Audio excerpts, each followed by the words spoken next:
Good afternoon, and thank you for attending today's webinar.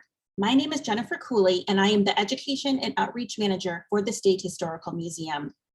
During 2021, the State Historical Society is commemorating the upcoming 175th anniversary of Iowa's statehood. The Iowa History 101 webinar series, which focuses on the past lives of Iowans, continues on the second and fourth Thursdays throughout the year. You can learn more about this series and all of our programs on our website at iowaculture.gov. Please remember to sign up for each webinar you would like to attend, and don't worry if you can't watch live, all presentations will be recorded. Today, we will hear an introduction to the Underground Railroad in Iowa, focusing on the Jordan House in West Des Moines, as well as the Forever Free program, which will introduce us to the heroes, heroines, and helpers of the Underground Railroad in central Iowa. A few housekeeping points before I introduce our speakers. Everyone came into this webinar on mute with cameras off. Closed captions are available by clicking the closed caption button on your screen. The webinar is being recorded and will be placed on the Iowa Culture page of YouTube in a few days. I have disabled the chat function, but if you have any questions, please type them into the Q&A feature throughout the webinar.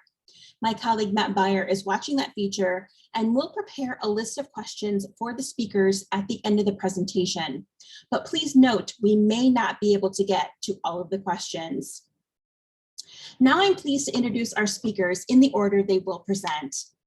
Gail Brubaker is the Executive Director of the West Des Moines Historical Society, headquartered at the Jordan House Museum. Originally from Bloomfield, Iowa, Gail attended Drake University and has worked at a variety of companies and nonprofits in central Iowa, welcoming the opportunity to learn something new at each job. Ricky King is a professional genealogist focusing on the Midwest and is the owner of Roots to Branches Genealogy, which she started in 2018 after retiring from John Deere Financial. In 2016, Ricky began requesting the state legislature to change the law regarding the ability to access death certificates and fetal death records. Because of her follow-through, the law was changed in 2018 to open fetal death records and death certificates to the public after 50 years, where before there was no date to allow them to be opened. You can learn more about Ricky's work and her company at rootstobranches.com. Alexandra, or Allie Shambaugh Miller, will be a junior at Drake University this fall, majoring in history and sociology. At Allie's first year at Drake, she received the Charles Nelson Award, which recognizes outstanding academic accomplishment and intellectual curiosity among first-year students in history. Allie has previously researched the women's suffrage movement in Nebraska. Allie believes that landmarks and historical sites are all vital threads in the larger narrative of struggle towards freedom, and their preservation matters for how we continue to evaluate the legacy of the anti-slavery movement. Manny Kaysen will attend the University of Iowa studying political science on the pre-law track this fall. She was a senior at Valley High School when the Forever Free Pilot Mentor Program started in the spring. Maddie has shown her interest in history as a volunteer at Living History Farms. She is also a Valley High School Social Studies Capstone Scholar, where she conducted original research and has begun to develop curriculum for teachers. Maddie wants to bring a real, accurate perspective on slavery and the Underground Railroad to the community of Des Moines.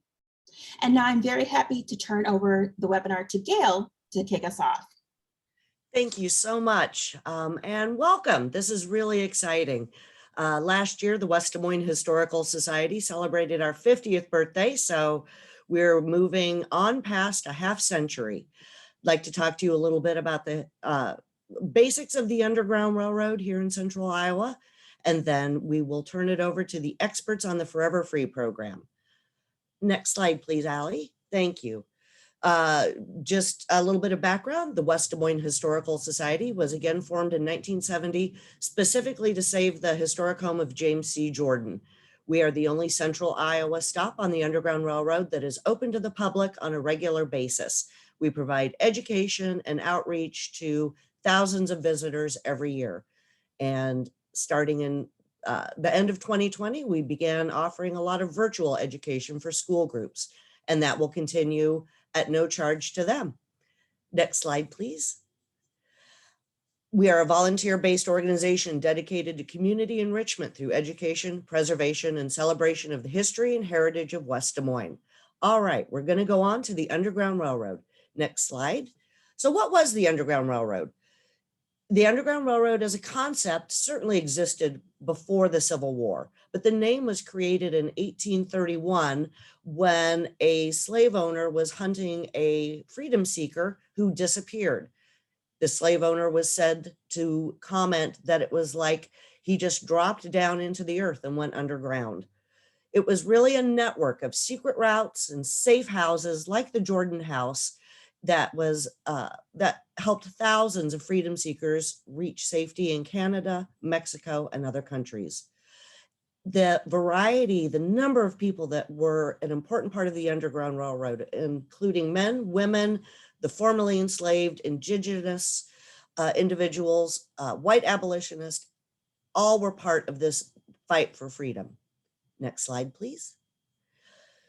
There was terminology used for several reasons. One, underground, meaning secret, because what they were doing was illegal. It was against a federal law.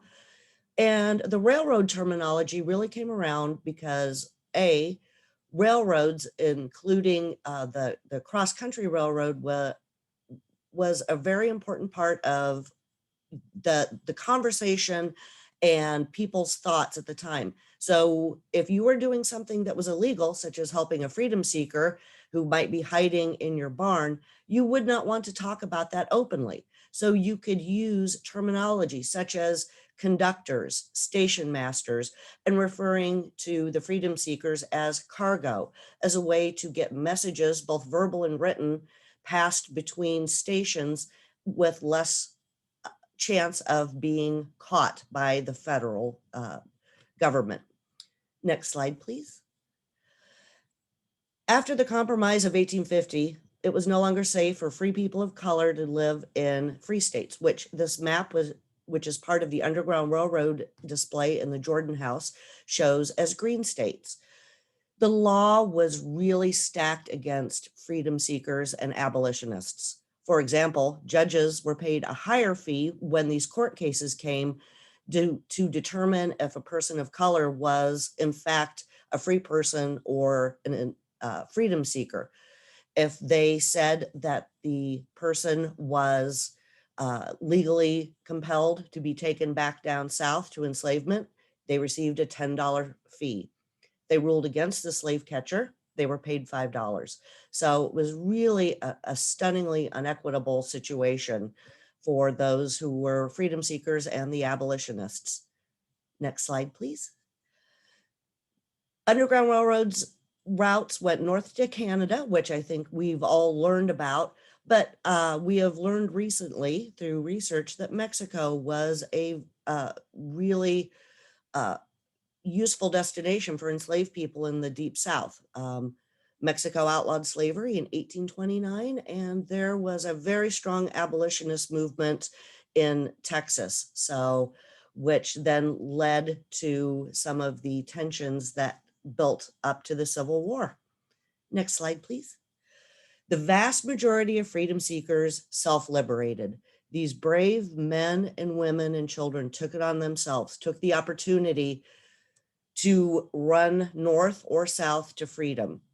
We have all heard of the First Lady on this picture, on this slide, Harriet Tubman, the Moses of her people, who was an incredibly brave woman who made multiple trips to the South to rescue folks off of the plantations. The couple in the middle, Samuel and Jane Harper, were part of the last group that came through Iowa in 1859 on the John Brown Freedom Trail. They were rescued or stolen, depending on your viewpoint of John Brown, and escorted to Canada. The third gentleman on this picture, you will be learning a little bit later, as part of our Forever Free program. And he self-liberated. He took the chance and ran away and reached freedom and came to the central Iowa area.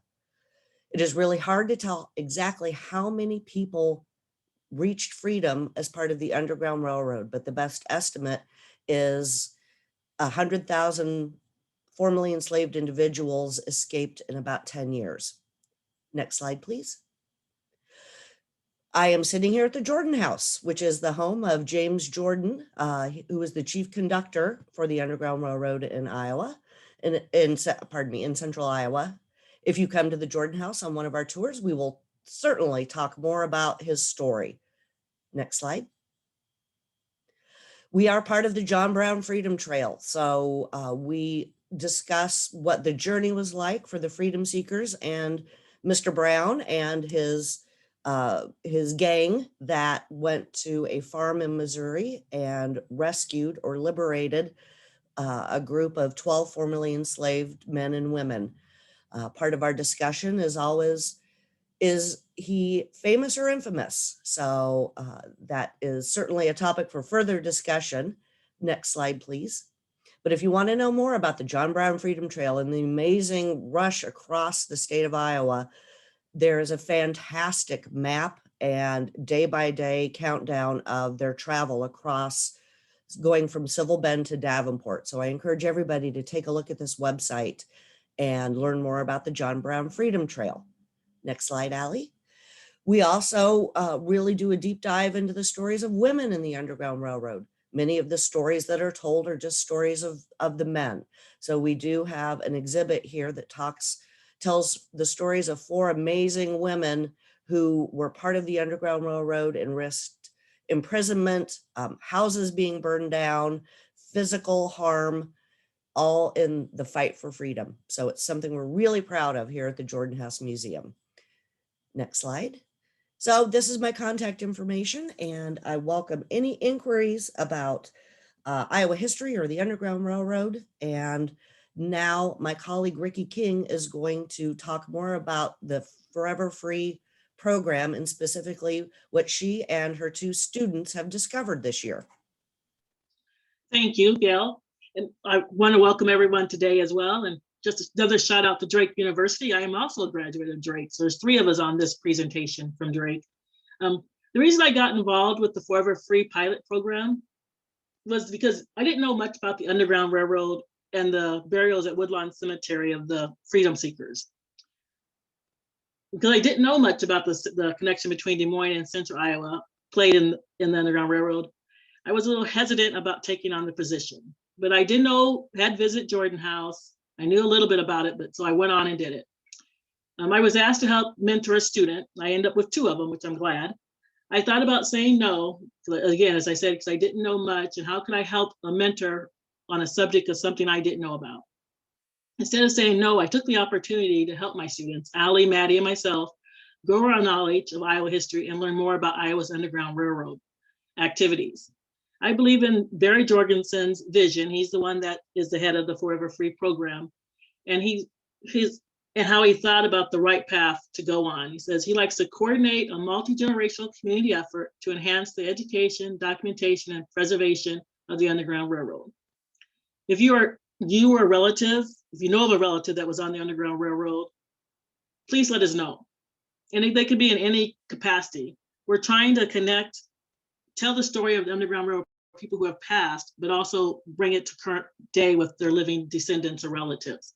You can reach us at barryjorgensen@hotmail.com or contact Gail or myself, and we can put you in contact with Barry. We have already been in contact with one, Miss Webster. You'll learn more about her later, but we were able to trace her family members. And you'll see a current picture that was undiscovered just before I contacted them. And what I would like to do is pass on this presentation to Allie and Maddie. I'm very proud of the research they have done. The ladies have been fantastic, and I want them to share with you. So Maddie and Allie, please present your part of the presentation. Hi, everyone. It's Allie speaking right now. Thank you so much, Ricky, for that introduction. It's been a joy to work with Ricky on this project, and her direction has really helped Maddie and I along. So to get started, if I were to ask you all right now where you thought the Underground Railroad took place, think of a geographic area. I can imagine you guys would probably answer the South or states like Mississippi or Alabama or Georgia. And there's one state that I think typically doesn't make it on that list, and that's Iowa. When I told my friends that I was researching the Underground Railroad in Iowa, I was met with a lot of blank stares. People tried not to sound rude when they asked whether Iowa was really important to the Underground Railroad. And when I started this project, I could not answer. The narrative that I had been taught, and the one that exists, I think, in the consciousness of a lot of Midwesterners, is that states like Iowa didn't have much at all or anything to do with the anti-slavery fight. But that narrative, I learned over these months, could not be more wrong. So today, Maddie and I hope to offer just a brief overview of the work that we've done over the past 6 months. We started this project in January of 2021. So we'll offer some contextual background on the Underground Railroad in Iowa, the significance of Woodlawn Cemetery as a possible site on the network to freedom, and the stories of the freedom seekers and conductors who are buried there. So throughout all of this, we'll speak about our experience with doing a project of this scale as students during the COVID-19 pandemic, because that really shaped our experience of how we did this research. So I will hand it off to Maddie. Thank you, Allie. Hi, everyone. I am Maddie Kaysen, and I just wanted to kind of continue on because Gail did already speak earlier about the prevalence of the Underground Railroad in Iowa. And this is something Allie and I quickly had to become acquainted with. Established in 1851 and centrally located in the state, the city of Des Moines served as the intersection between the south central and southwest branches of the Underground Railroad in Iowa, with the Iowa-Missouri border just 75 miles to the south. Thus, Iowa served as the middleman between enslavement in Missouri and freedom in Chicago and Canada. Yet this middleman continued to be divided. In southern counties, conflicting opinions on slavery oftentimes left some free Blacks vulnerable to armed guerrillas and bushwhackers from Missouri. The migration patterns of various settlers greatly impacted the state's feelings toward the slavery question. Southern Iowa saw an influx of northern settlers in the 1840s from Ohio, Illinois, and New England. These highly religious communities, motivated by Christian moral outrage, began founding anti-slavery societies and churches in southern towns like Tabor, Amity, and Civil Bend, which would quickly become prominent Underground Railroad stops. Yet even in northern areas, such as Polk County, neighbors fought over the presence of freedom seekers. For example, Damus Robinson, buried in Woodland Cemetery, was threatened for his involvement in the Underground Railroad by his own neighbor. Despite significant divisions among regions of the state and even within specific counties, numerous individuals in Des Moines utilized growing anti-slavery sentiment in the Free State to provide passage and safety to freedom seekers. Eventually, stories spread through the newspapers, more and more slaves escaping from Missouri to Iowa. At one time, Missouri experienced the largest loss of slaves out of all slave states. This, in turn, fueled more freedom seekers to push towards Iowa.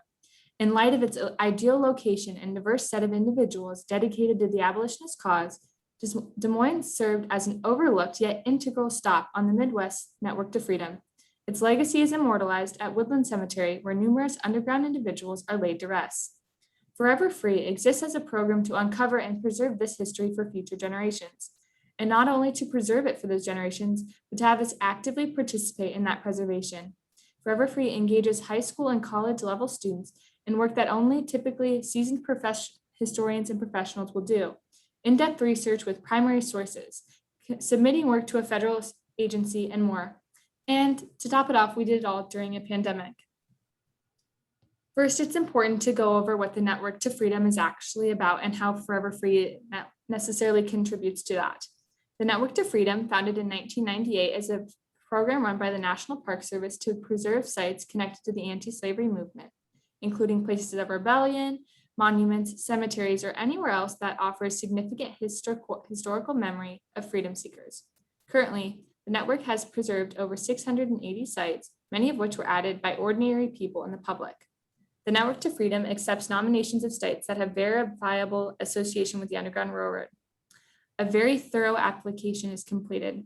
Ours stands at 62 pages, with physical descriptions of the site, association with the Underground Railroad, in our case, biographies of the individuals buried at Woodland, Chicago-style footnotes, and an annotated bibliography and photographs are required.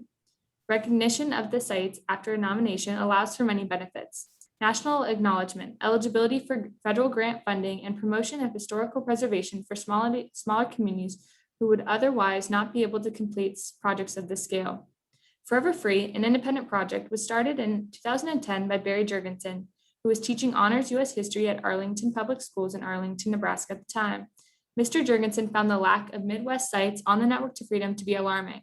Their absences painted a world without the help of Iowa and other free states in their fight against slavery.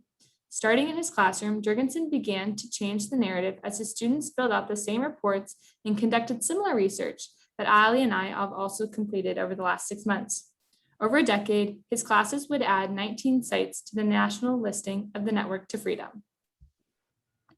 Here is that list Mr. Jurgensen's class has added, with 19 in the states of Nebraska, Ohio, and Iowa. The expansive list is extremely impressive for a single teacher, and his students. However, Mr. Jurgensen wanted to expand Forever Free's outreach and project outside of his high school classroom, thus starting the Forever Free Pilot Mentoring Program in 2021. That's where we come in. This program brought together 3 teams, each with a mentor who had experience in the historical field and a student or students interested in history. This allowed Mr. Jurgensen to take on more of an overseer role so that more teams could work on multiple sites at once, uncovering exponentially more history with teams simultaneously working all over the state of Iowa. In January, we embarked on this pilot project with one team working on the Union Cemetery in Newton, another on the Winterset City Cemetery, and finally, Ali, Ricky, and I working on the Woodland Cemetery in Des Moines. So you can see us pictured here. Our team met in the early spring at the Jordan House in West Des Moines. Thanks to Gail for hosting us. Maddie and I were really thrilled to meet Ricky, who would become our mentor, pictured here on the right. She fielded her fair share of questions from us about citations and sources and all the little nitpicky things that historians have to do. Like I said, this was our only in-person meeting for the entire project because we were restricted by COVID to online Zoom meetings and lots of email communication. It was really fun to go to the Jordan House since a few of our individuals are actually connected with it or did travel through it. So it was fun to visit that location before we traveled to the cemetery. So now that we've covered some information about our own team, and in addition to the Network to Freedom itself, I wanted to elaborate on the specific site we've been working to nominate for the past few months, Des Moines Woodland Cemetery. As the oldest cemetery here in Des Moines, it contains a rich history which began with its founding in 1848 as members of the community donated the original 5.5 acres. On September 22nd, 1851, the cemetery was planned when the city of Fort Des Moines was established, and 6 years later, the city of Des Moines took ownership of the grounds. Over time, a number of other smaller cemeteries relocated to Woodland as more land was added to the property. Today, the cemetery totals to 65 acres and remains active, with approximately 34,328 burials as of April 7th, 2021.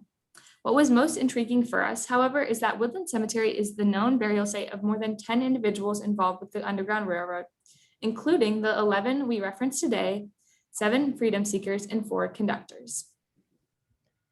So before diving really deep into our research, we wanted to reiterate a point that Mr. Jurgensen always emphasized to us at the beginning of our research because it framed how we approached this project.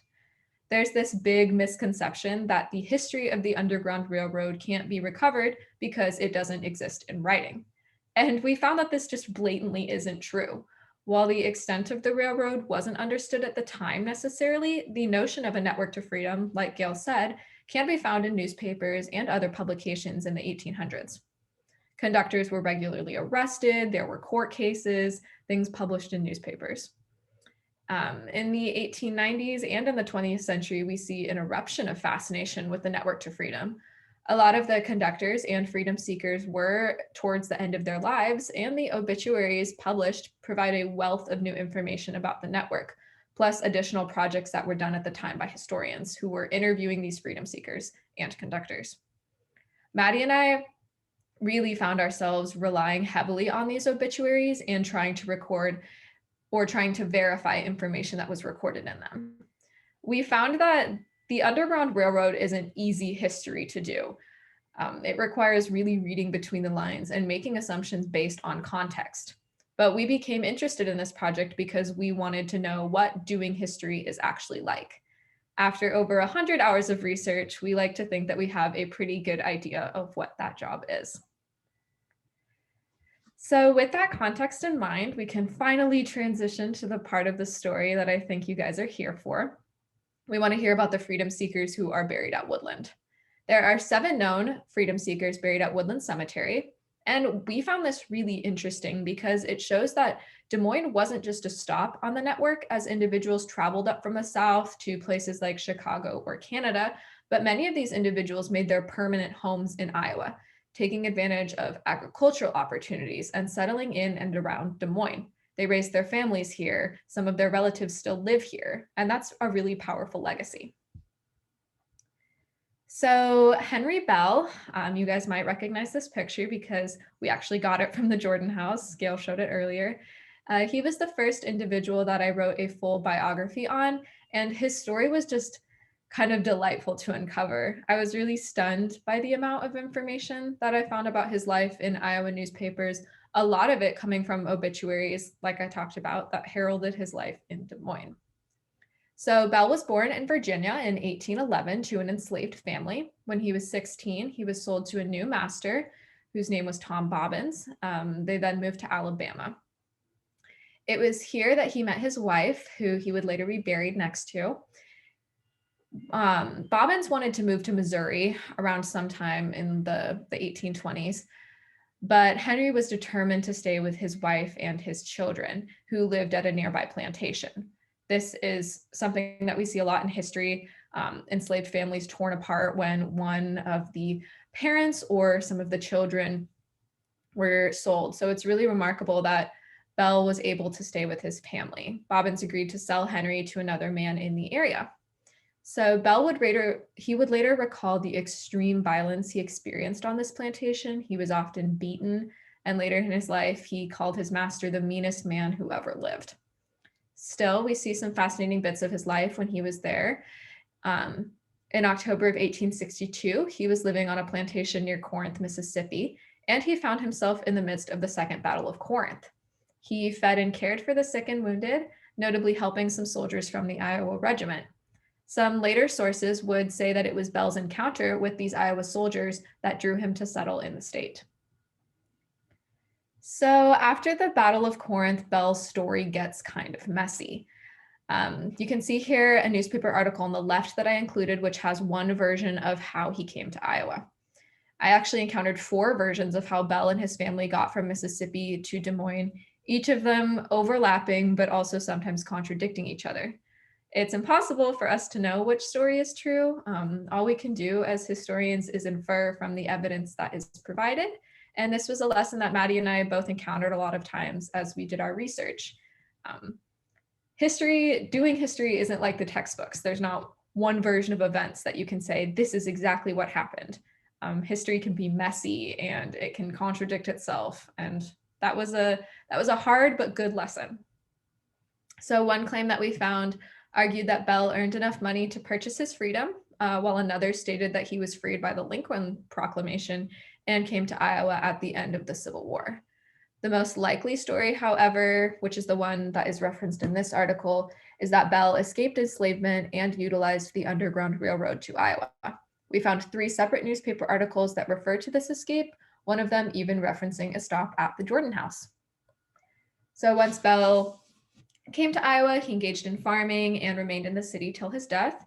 He was a beloved member of the community, and a lot of the obituaries testament to this.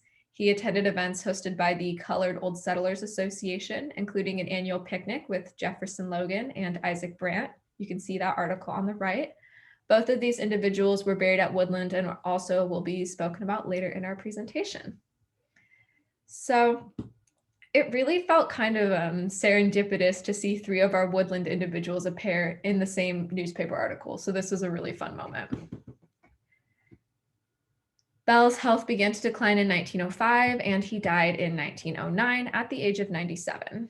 He was buried in Woodland, and a lot of obituaries heralded him as a pioneer settler of Des Moines.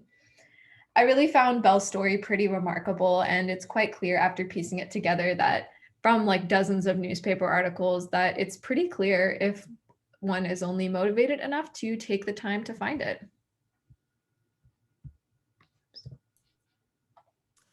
Unlike Henry Bell, my assigned freedom seeker, Jefferson Logan, had far less information available about his life. Nevertheless, the known primary sources I utilized, mostly obituaries, as Ali stated before, were extremely credible and illustrate an extremely generous and hardworking man with a servant heart. Freedom seeker Jefferson Logan was born in 1836 in Johnson County, Missouri. Though his father bought his own freedom, he was unable to do the same for his wife and children. Eventually, Logan's brother Mose also became free when he was sent to the gold mines in California in 1849. Ultimately, in 1862, Logan escaped enslavement after his arrival in Iowa. However, various sources disagree about the specific chain of events. One source claims Logan and 3 others freedom seekers escaped with horses into Iowa, while another suggests Logan joined 12 other freedom seekers in 2 wagons on their journey to Iowa. Upon arrival in Bedford, the freedom seekers were instructed to head to Des Moines, where Logan remained for the rest of his life. Though the details of his escape remain fuzzy, many sources confirm Underground Railroad conductor Isaac Brandt assisted and invited Logan to his home. The start of a long and solid friendship, Logan would later serve as pallbearer at Brandt's funeral. Once free in Iowa, Logan eventually began a 21-year service with the family of Wesley Redhead. He became incredibly close with the family and acted as a trusted confidant. Logan also connected with various public figures and notable men in Des Moines, who he often entertained at his annual possum dinner. Through investments and savings, Logan became an extremely prosperous Black man in Des Moines at the turn of the 20th century. He died in 1927 and was buried at Woodland Cemetery.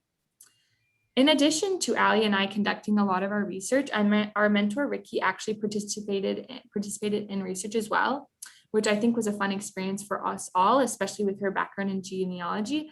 So she's now going to talk briefly about a few of the freedom seekers she also found. This list here is just a partial list of the freedom seekers that we know of. It's not a complete one. It is a list of the men we currently know about. The men were part of Iowa's 60th Regiment, which was originally called Iowa's First Volunteers during the Civil War.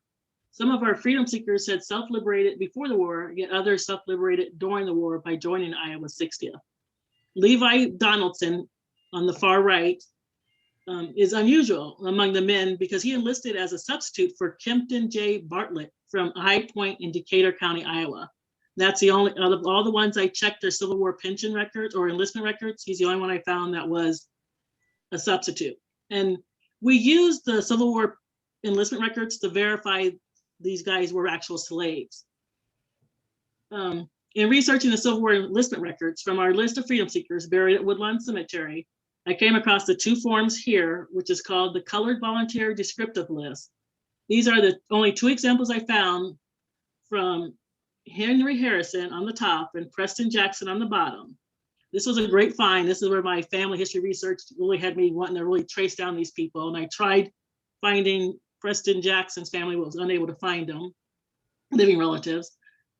The arrows are pointing out the slave owner's name on the slide.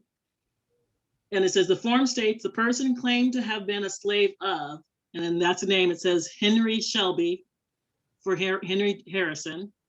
And if for Preston Jackson, it says Hancock Jackson. What's interesting is Henry Harrison actually enlisted under that name, but he went for the rest of his life under the name of Henry Shelley. So sometime he changed his name and went by Shelley, but spelled it just a little different than a slave owner's name. Preston Jackson was interesting because he served in the Civil War and the Mexican War, and that's the only freedom seeker I found that served in both wars. And there are enlistment records. It shows that the person was a slave, but all it does is it shows they were a slave, what state or county they came from, and no other details. But by using these enlistment records, I did come across one person, Mr. Richardson, if I recall right, who was not, Stewart, sorry. He was not actually a slave to begin with in the war. He was already free. So we had to eliminate him from our research as one of the subjects for our project. I'll pass this on back to Ali and Maddie now. The following individuals served as aides to the freedom seekers who escaped through central Iowa. In addition to their abolition work, these individuals also remained active members of the Des Moines community, where they continued to fight for racial equality even in the years after the height of the Underground Railroad. So a week before our July 15th deadline that just happened, I was told there was one more individual who needed finished, and that was John Teasdale. I knew how long these biographies took together, so I was not super keen on working on it. But after I was going through hundreds of pages of evidence about Teasdale's life, I became super fascinated with his story because he was connected to John Brown and the John Brown Freedom Trail that Gail talked about earlier. So Teasdale was actually born in England, but then his family emigrated to the United States when he was pretty young. He worked as a printing apprentice and he would stay in the newspaper trade for his entire life. He moved to Virginia sometime during his adolescence, and some sources claim that it was his experiences in this slave state that really, I think the quote was, it made him acquire an untamable hatred of slavery, which is a powerful statement. So Teasdale moved to Ohio in 1836. There he got married. Ohio was considered a general headquarters for the Underground Railroad. You'll see this later in the presentation, but a lot of our people did do a lot of work in Ohio. It was here that he became really heavily involved in anti-slavery work. He actually attended the same congregational church as John Brown, which is where the two first met. He later recalled in his life, this is a quote, "Brown addressed public meetings in Akron and received contributions of arms, money, and munitions of war to help in the struggle. I had a rifle, the only one I ever owned, and I freely gave it to Brown as a token of my interest in his cause." Later in 1856, Teasdale and his family moved to Iowa City, though he moved to Des Moines only 2 years later. Once there, he published the Des Moines Citizen, which was a free soil / Republican newspaper, which meant it had an anti-slavery lean, which he then renamed the Des Moines Register. Yes, this is the Des Moines Register that people still read today, which is a really fun connection. So Teasdale's involvement with the Underground Railroad continued in Des Moines, but the most notable story of this was his assistance in John Brown's final journey across Iowa. So John Brown crossed into Iowa with 12 freedom seekers from Missouri in February of 1859. And on February 17th, they entered Des Moines and camped in the woods near James Jordan's home.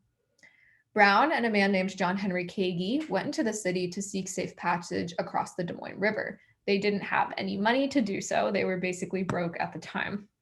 They immediately sought down Teasdale, who was obviously a pretty wealthy man, as the editor of the Des Moines Register. And knowing him to be an ally of the cause, they sent word to him that they would come through the city.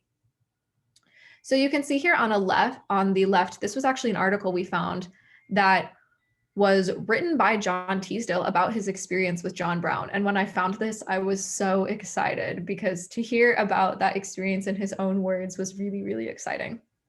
So once they met, Teasdale notes in this article that he tried to convince Brown not to make the trip. He thought it was too dangerous, that it was a death trap. Still, he agreed to help them and pay the ferry fee. So Brown and Kagi hid the freedom seekers in the back of a wagon, and Teasdale said, "With mingled feelings of sorrow and anxiety, I grasped his hand and bade him adieu." While the freedom seekers were safely brought to Ontario in March, this was the last trip John Brown would take.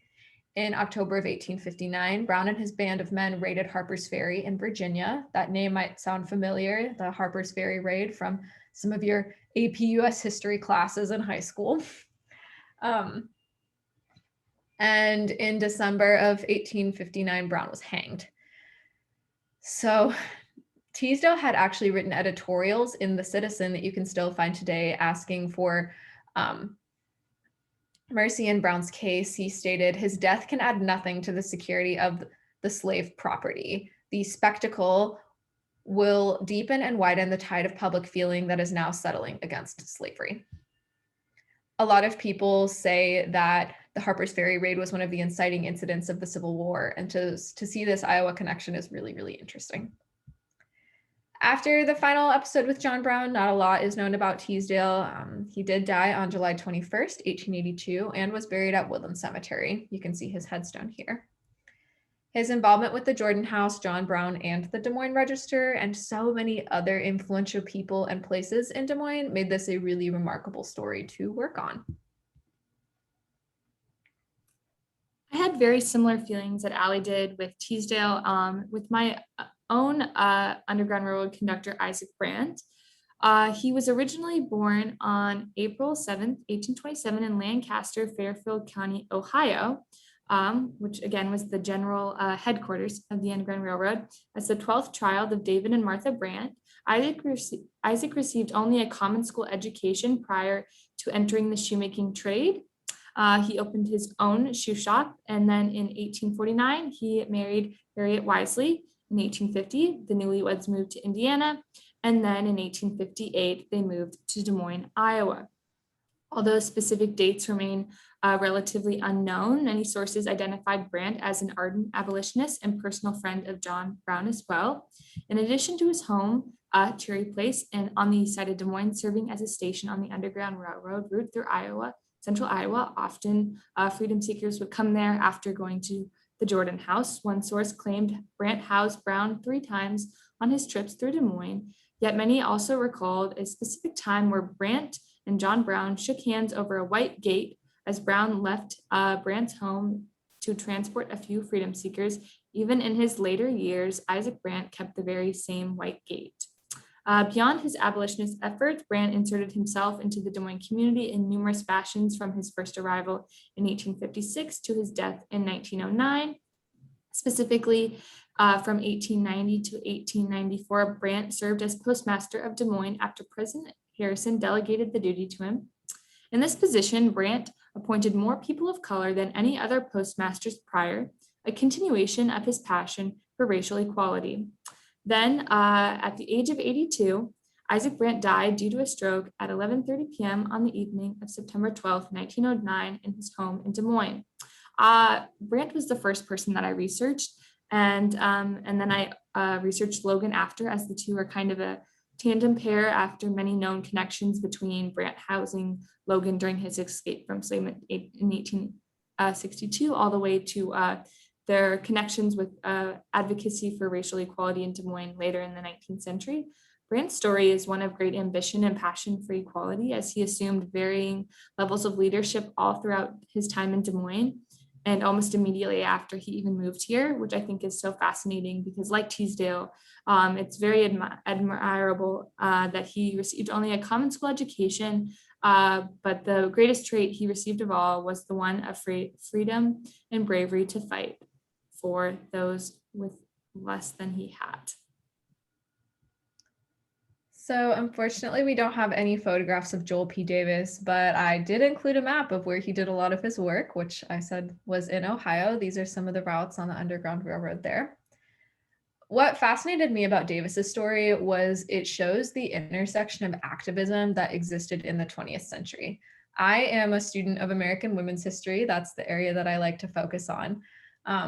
And so I knew that there was a lot of connections between the women's suffrage movement and the abolition movement. A lot of women's suffrage advocates actually got their start doing anti-slavery work. It was their first political participation. So Davis's involvement in both of these was really, really fascinating to me.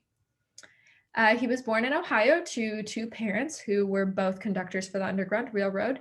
And he said that this is really where he got his start. He said he started at the age of 14 and was the youngest person involved in the movement. We can't verify this, but he liked to say it a lot. He attended the Liberty Schoolhouse. This was a schoolhouse that admitted both male and female students, and they had this big sign outside, and it had these 4 statements: free discussion, abolition, temperance, women's rights. Davis recalled this really late in his life, so it obviously left a big impact on him. He said that his interest in women's rights was founded in his time at this schoolhouse. So later in his life, he would outline the specific routes and conductors of the Underground Railroad, but he noted that they didn't have a real system of organization in Ohio. He said, "We had no method. If the person first receiving the fugitives could not take him on, he sought someone nearby to forward them, each carrier going to the operation or family that he best knew." I really like this quote because it shows how these people experienced the Underground Railroad. not how we as historians piece it together today, but how people and their immediate experiences shaped it. So he stayed dedicated to the cause of women's rights throughout his life. You can see a convention here on the left that him and his wife organized. And then late in his life, he was asked by Professor William H. Siebert from the University of Ohio to write about his experience on the Underground Railroad. It's primary source documents like this that really make it easy to do this work. He had this quote where he says, "Iowa has had and still has numerous men who were foremost in the fight between freedom and slavery. The Iowa history should also be gathered up and printed in book form." This quote stuck with me throughout all the research I did, and we'll even return to it later. So he did die in 1895 at the age of 73, and was buried in Woodland Cemetery. Davis's story was really interesting for me to work on. I had learned about the anti-slavery roots of the suffrage movement, but I never imagined that they would come to life in the story of a person that I researched for. And Maddie is going to talk about our last conductor today. We really wanted to include Delia Webster in our presentation today because she was a very remarkable woman, even though most of the Underground Railroad work she did was not in Iowa. But we did want to briefly touch on her story because she is buried at Woodland Cemetery and did spend the last few months of her life here in Iowa. She was originally born in Virginia in 1817, but then in 1844, she was working as a school teacher in Lexington, Kentucky, when she first became involved with the Underground Railroad. She met Calvin Fairbank, a Methodist minister who also attended Oberlin College with her, and the two aided the escape of 3 slaves from Ohio, who they transported by wagon. However, Webster and Fairbank were caught after they delivered the freedom seekers to safety. After being tried in Lexington, she was sentenced to 2 years in the penitentiary. She would be the first woman in the country imprisoned for aiding freedom seekers. Webster was pardoned after serving only 2 months of her sentence, but this encounter with the law did not stop her from continuing her work. In 1854, she purchased a farm on the bank of the Ohio River in Kentucky and operated it as a stop on the network to freedom. She was again charged on suspicion of enticing slaves after dozens of slaves disappeared from surrounding properties. Later in 1859, she purchased another farm in Milton, Kentucky. Her neighbors were immediately hostile, aware of her reputation, and successfully drove her from the property after firing shots at her home, burning buildings, and tearing down fences. Delia came to Des Moines in August of 1903 and died only a few months later on January 18, 1904. She was then buried at Woodland Cemetery. While she did not actively do Underground Railroad work in Des Moines, her story is still notable because we wanted to include it because it should be recognized and remembered here in Iowa. Female conductors on the Underground Railroad are not well known today, so every time we come across one story, it is vital to celebrate our heroines. So on reflection of the past 6 months, it feels really strange to Maddie and I that we had never heard of any of these individuals before. This is our state and it's our history, and yet as students, we weren't taught about people like Henry Bell or Isaac Brandt or Delia Webster. And at first, that made this project really difficult. We weren't sure where to begin with their stories, but we slowly found our way. The process of spending hours alone on your laptop in bed at home or at the library, reading through hundreds of pages of newspapers, that isn't an exciting story to tell. But what made it really exciting for us was the process of piecing together a story from nothing and having those really perfect moments when you find the exact piece of evidence that makes everything make sense. Maddie and I both learned so much from this project and from each other, and I'm sure it's going to be an experience that defines where we go in the future. And at the end of this project, I keep returning to that quote from Joel P. Davis. He says, "The Iowa history should also be gathered up." He implored journalists and historians to do this work in 1892, and 129 years later, I like to think that we, as students, are contributing in some small way to that mission. There are rich histories and powerful stories kept in our cemetery in Des Moines. This history is there waiting to be uncovered if we only take the time to do the work. I hope that more students like Allie and I will be able to continue this work because it is powerful and it changes the way we navigate historic spaces. Spending the last 6 months on this project is most rewarding because Allie and I have begun to see and understand the collaboration, trust, and sense of strong community that was needed to make the Underground Railroad so successful. And the beauty is that we required the same sense of collaboration, trust, and strong community efforts to successfully uncover and retell the story of the Underground Railroad. And the goal is that this story continues to serve as a symbol and testament of true unity found in freedom. So this project has really been a joy to work on, and we want to thank many of the individuals who made it possible, especially Barry Jurgensen, who is our founder, Gail Brubaker and the West Des Moines Historical Society for hosting us, and Ricky King, our mentor. So we want to thank everyone today. Oh, and especially for the Historical Society for hosting this. It's a wonderful opportunity for me and Maddie as students to get to share what we've done. If you have any questions, feel free to contact us. All of our emails are listed here and they will be sent out to you in an email after the presentation as well. So now we're excited to move into the Q&A. Thank you, Gail, Ricky, Allie, and Maddie. We have some time to answer some questions.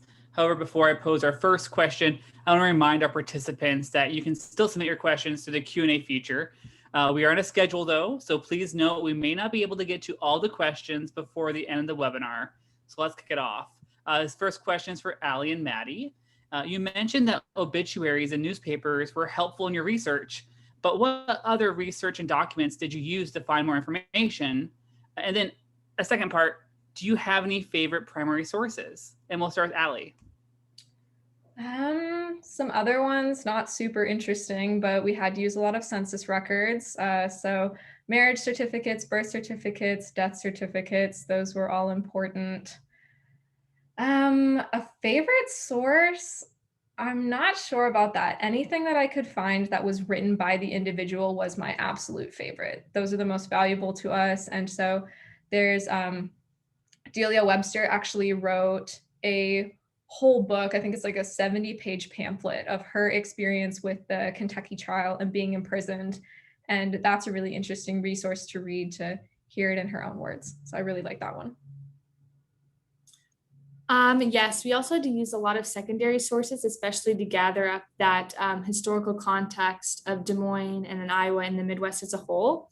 So we actually read this book called Necessary Courage, given to us by Barry, and the author of that also wrote a specific county by county kind of explanation of like the slavery question in each state and county in Iowa. And that was so fascinating for me to look through, not only Polk County, but every single county in Iowa. They dove into the different freedom seekers and conductors that were kind of a part of that, and the different settlers and communities and thoughts and sentiments, and how that kind of created tension within each county and then the state as a whole. And I thought that was super fascinating. Perfect, thank you. Our next question is for Gail. Are there other central Iowa cemeteries that have connections to the Underground Railroad? Yes, the Forever Free Project is also working in Newton and Winterset. And those teams of mentors and students have identified individuals that will be part of the submission to the Network to Freedom. And we know that there are more folks out there. So that's why opportunities like this to talk about the project and, you know, our ulterior motive, we need more mentors, we need more students. So we would really love for this project to continue on into next year and beyond. Perfect. And next question is again for Allie and Maddie. And have you found any descendants of the freedom seekers, and what was the outcome? And we'll start with Maddie this time. Yes, I do know that we have kind of contacted a few, especially with Delia. I actually think that Ricky would probably know the most on that just because of her genealogy background. So I'm going to hand that to her.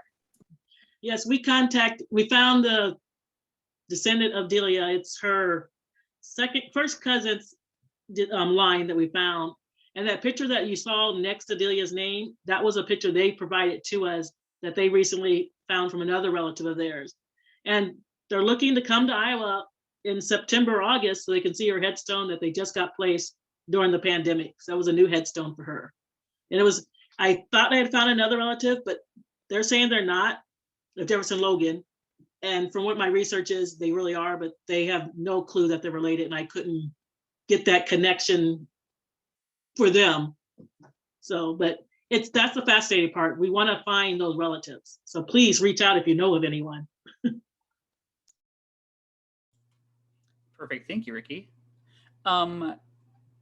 Another question for Maddie or Allie, and someone asked about the lesser known routes shown on the maps for Underground Railroads. Obviously, the main route is pretty well known, but it's interesting to see other routes in Iowa. How can someone find out more about those less known routes? Allie, do you want to take that off? Yeah, so I know some people were asking about this, and Maddie also referenced it, but the book was called Necessary Courage by Lowell J. Soyke. And this is where we found a lot of our information about those lesser known routes in places like Tabor, Amity, Civil Bend. So I would look into secondary sources first. People are starting to do a lot more research on the Underground Railroad in Iowa. And so I think looking to that source would be good. And you can just, I don't know, does anyone else have advice on that? The Annuals Iowa that the State Historical Society has online, a lot of them talk about the Underground Railroad. So that's a great resource. And you can just put in Underground Railroad as your search term, and you'll find a lot of them. Yes, those are available on our website for free, and we'll include that in our email as a thank you to get everyone connected to that. Perfect. Next question is for Gail. This is kind of a, Jordan House is a great place. I love visiting there. How can people learn more about or visit Jordan House? We have guided tours every Friday and Sunday at 11 a.m. and 1 p.m. We strongly encourage folks to purchase their tickets ahead of time. So we have a 20-person limit per tour. So we certainly don't want to turn anybody away. Or our website, wdmhs.org, has a lot of great information on it as well. Perfect. Thank you, Gail. And our last question is for Ricky. What else can you tell us about the Forever Free program and how we can find out more about it? To find out more about it, you want to contact Barry Jorgensen at hotmail.com. He's the overseer of it. And right now we're looking for funding to go forward. So we don't have any scheduled projects coming up, but we still want to get those mentors and mentees lined up. So once we do get our funding, we can get started right away. We're also looking for recommendations on a place that you know of where there might be freedom seekers have lived, buried. Any connection, please let us know. And we're looking for donations too, and Barry can help you out if you want to donate to our project.